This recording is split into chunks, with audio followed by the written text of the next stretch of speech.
जय सिया राम। माता सती की चरित्र जानने के बाद याज्ञवल्क्य जी ने भरद्वाज जी से कहा,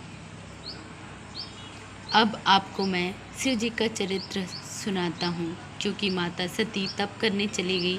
अब इधर शंकर जी किस हाल में थे, क्या कर रहे थे, वो भी आप जानिए। कतकु मुनिन उपदेश ही ज्ञाना, कतकु राम गुण करहि बखाना।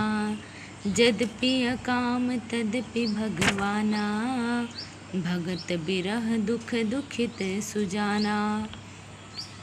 शंकर जी प्रभु श्री राम जी का नाम, रघुनाथ जी का नाम जपने लगे और वो जहाँ तहाँ श्री राम जी के गुणों को गाने लगे और साथ ही साथ इस धरती पर विचरने लगे। और वे कहीं मुनियों को ज्ञान का उपदेश करते और कहीं श्री रामचंद्र जी के गुणों का वर्णन करते। यद्यपि सुजान शिव जी निष्काम हैं, तो भी वे भगवान अपने भक्त अर्थात सती के वियोग के दुख से दुखी हैं। एहि विधि गयो कालु बहु बीती, नित नय होय राम पद प्रीति। नेमु प्रेम शंकर कर देखा, अब चल हृदय भक्ति के रेखा। इस प्रकार बहुत समय बीत गया।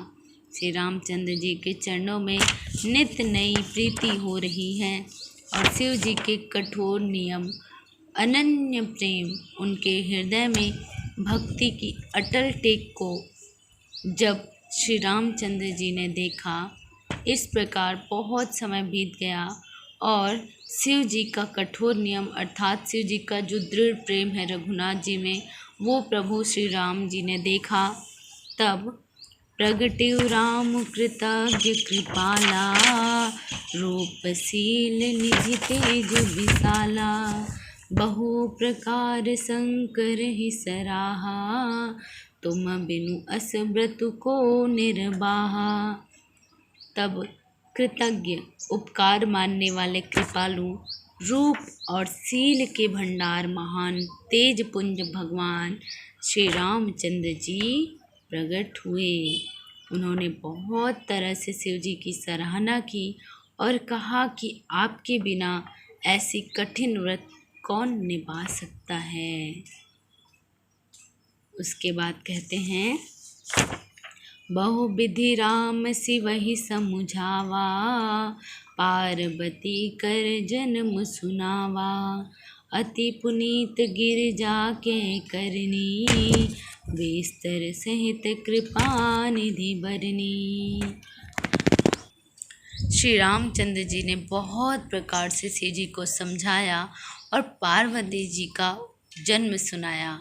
कृपा निधान श्री रामचंद्र जी ने विस्तार पूर्वक पार्वती जी के अत्यंत पवित्र करने का वर्णन किया। यहाँ पर शिव जी के मन में जो दुखी था, वियोग था, उसे रघुनाथ जी ने कम करने के लिए शिव जी को समझाया और पार्वती जी का जन्म सुनाया और उन्होंने विस्तार से कही। और क्या कहा वो कल जानेंगे। जय सिया राम।